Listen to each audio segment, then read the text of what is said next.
Happy Sunday everyone. So ako day usaday ko ka Brex member batch 101.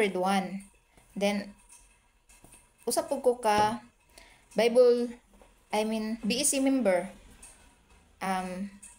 BEC member means mag-Bible sharing. Sawa pa din makahibaw og unsa nang BEC no? Ang ibig sabihin sa BEC is Basic Ecclesial Community. Diha nagbase ang mga ganing sa BEC diri nagkuan sa atong mga basahon dito sa Bible. Kanang kalakip sa unsay mga basahon dito adto ka mo share og unsay mga nasabta nimo, nahibaw-an or nakatunan ingani nga pagbasa sa naman nasa Salmo sa pare.